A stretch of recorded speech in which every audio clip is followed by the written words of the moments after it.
दोस्तों, मैं आपसे एक सवाल पूछती हूँ, अगर किसी के हाथ में वो चाबी हो जिससे पूरी दुनिया की अर्थव्यवस्था का ताला खुलता हो, तो उस इंसान को, उस देश को कोई हरा सकता है क्या? मिसाइलों से नहीं, युद्ध पोतों से नहीं, ड्रोन से भी नहीं।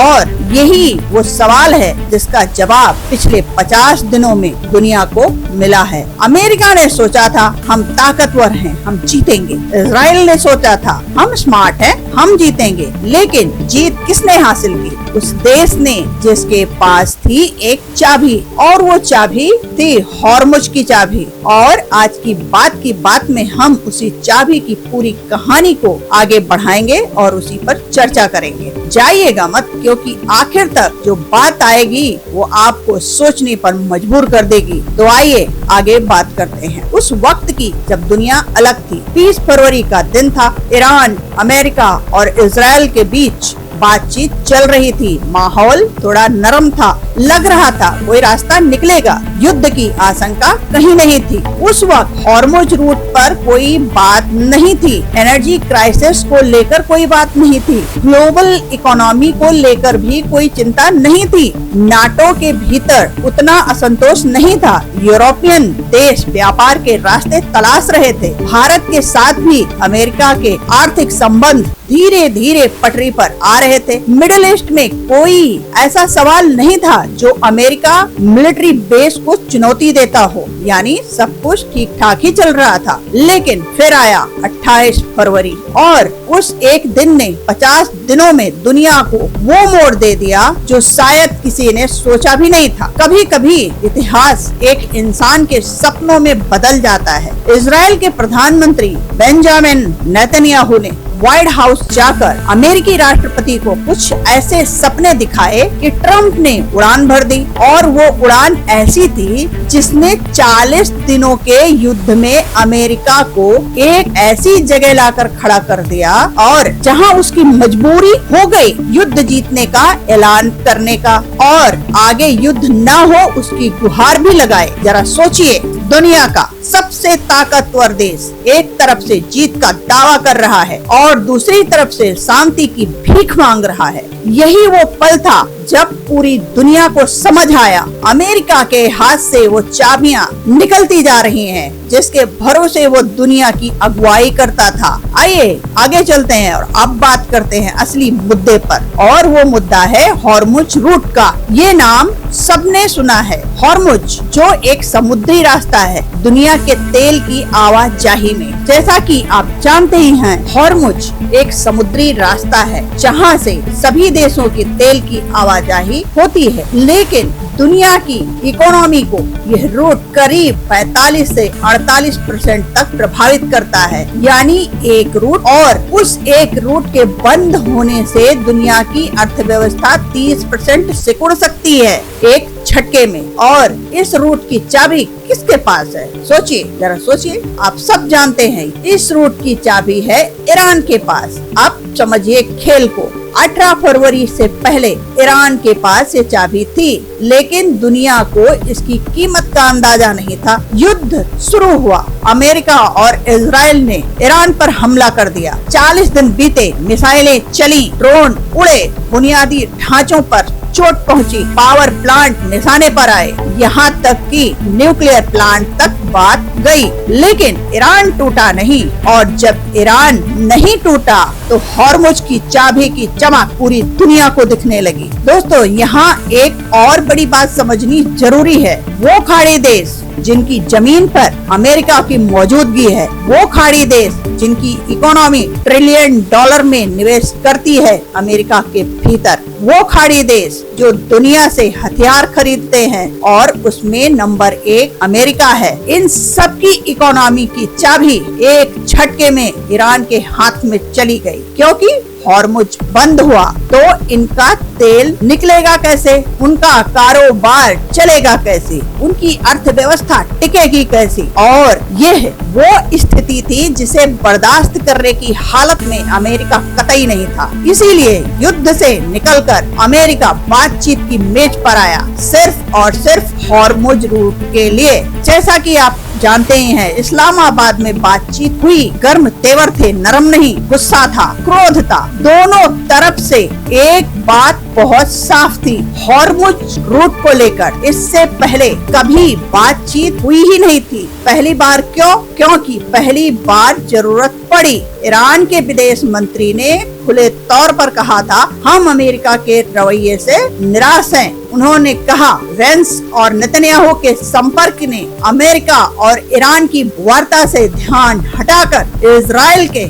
हितों पर केंद्रित कर दिया। और ईरान ने ये भी कहा, अमेरिका ने बातचीत की मेज के माध्यम से वो हासिल करने की कोशिश की जो वो युद्ध के माध्यम से प्राप्त नहीं कर सका। और फिर उन्होंने एक और बात कही जो पाकिस्तान से रवाना होने से पहले जेडी वेंस ने प्रेस कॉन्फ्रेंस की, वो अनावश्यक थी। यानी बातचीत की नीयत पर सवाल उठ गया और ईरान ने कह दिया, यह ईरान के सर्वाइवल की लड़ाई है, अस्तित्व की लड़ाई है। और आगे बढ़ते हैं और जानते हैं और बात करते हैं उस प्लान की जिसकी चर्चा आज तेहरान में शुरू हो चुकी है। बातचीत टूटी, समझौता नहीं हुआ और ईरान के संसद के उपाध्यक्ष हाजी बवाई ने बिल्कुल साफ शब्दों में कह दिया, हॉर्मुज ईरान के लिए एक अति संवेदनशील सीमा है। हॉर्मुज पूरी तरह से ईरान के कब्जे में है और इसका शुल्क ईरान की करेंसी यानी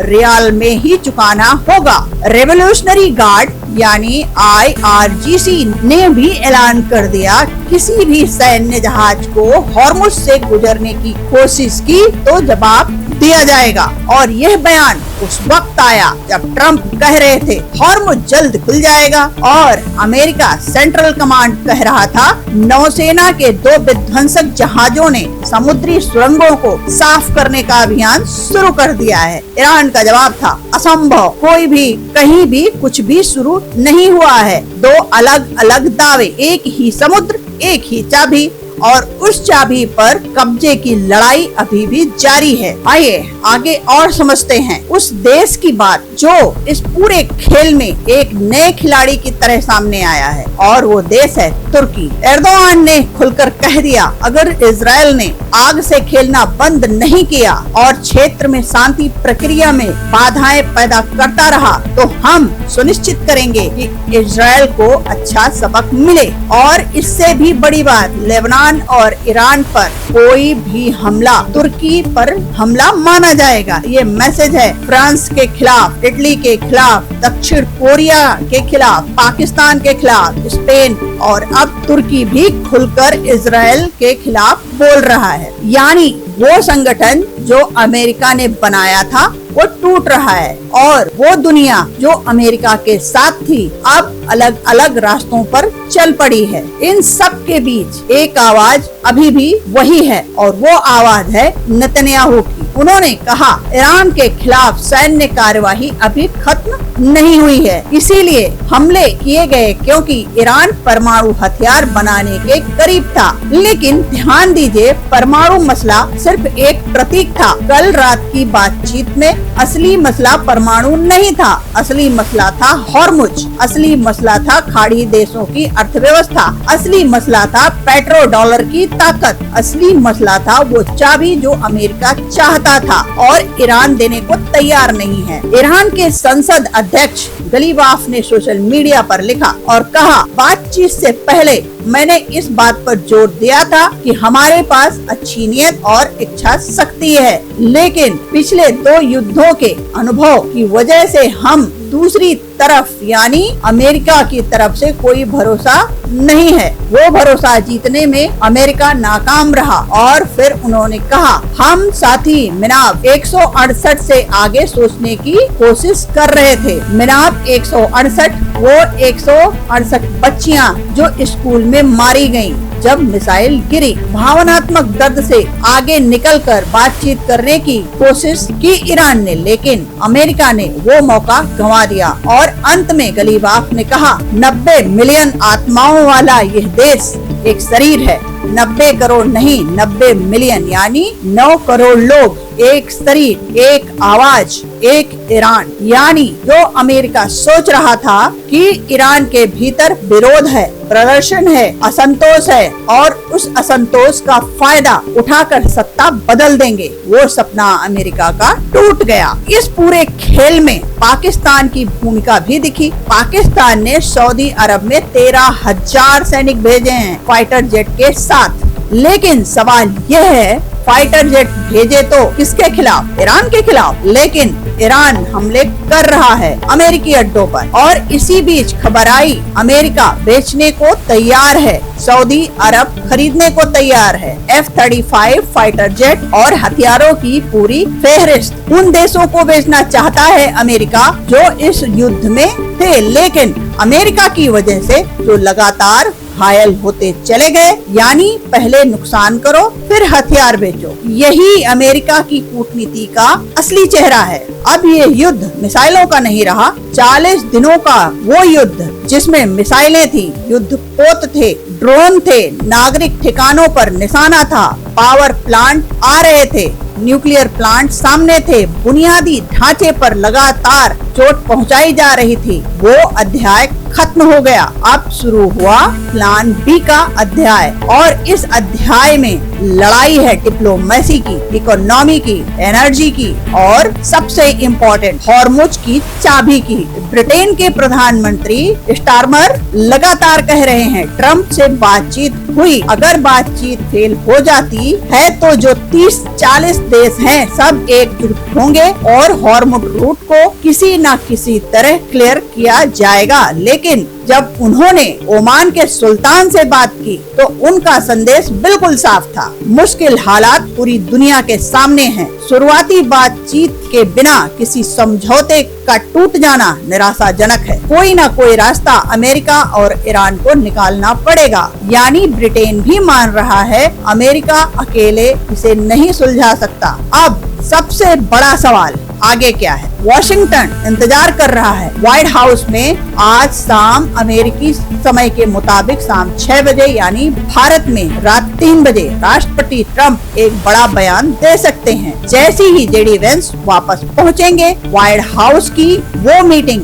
बड़े मायने रखेगी और उधर तेहरान में अंधेरे में आधी रात को ईरान अपना प्लान भी तैयार कर रहा है और वो प्लान भी जिसमें खार्ग आइलैंड की घेराबंदी है, समुद्र के भीतर माइंस बिछाने की तैयारी है। अमेरिकी जंगी जहाजों को चेतावनी है कि एक लकीर के बाद आगे बढ़े तो निशाने पर आप ही होंगे। और ईरान ये भी कह रहा है कि हर देश के साथ द्विपक्षीय समझौता होगा, वो तय करेगा कि अमेरिका सैन्य अड्डों को अपने यहाँ रहने देगा या नहीं। यानी ईरान सिर्फ लड़ नहीं रहा, ईरान नई दुनिया की नींव रख रहा है। एक और बड़ी बात, 1979 के बाद से पेट्रो डॉलर चला, यानी दुनिया का तेल डॉलर में बिकता था, यही अमेरिकी डॉलर की ताकत थी। लेकिन अब ईरान के संसद उपाध्यक्ष ने कह दिया हॉर्मुज से गुजरने का शुल्क ईरान की करेंसी रियाल में चुकाना होगा। यह एक छोटा सा जुमला नहीं है, यह पेट्रो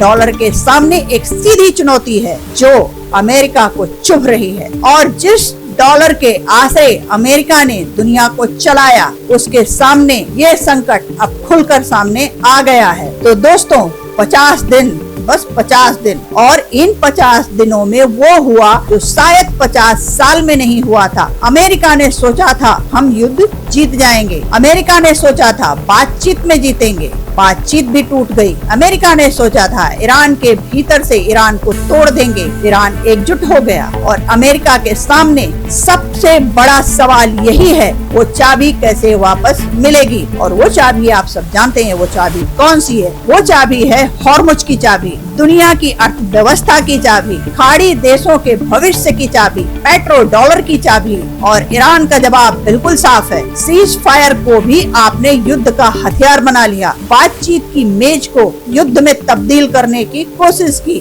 उस युद्ध के जरिए जिसमें आप हार चुके हैं और जो आप जीत नहीं सके उसे बातचीत की मेज से हासिल करना चाहते हैं, तो ये सब संभव नहीं होगा। ये सिर्फ ईरान और अमेरिका की लड़ाई नहीं है, ये उस पुरानी दुनिया की आखिरी सांसें हैं जहां एक देश की मर्जी से पूरी दुनिया चलती थी और एक नई दुनिया की शुरुआत है, जहां चाबी उसके पास होगी जो उसकी कीमत जानता है। हॉर्मुज की कहानी अभी खत्म नहीं हुई, लेकिन एक बात तय है, दुनिया बदल रही है और ये बदलाव वापस नहीं होगा। मैं हूँ सुमन शुक्ला और ये थी आपका अपना शो बात की बात 7 टीवी भारत पर। बने रहिए 7 टीवी भारत के साथ। जय हिंद।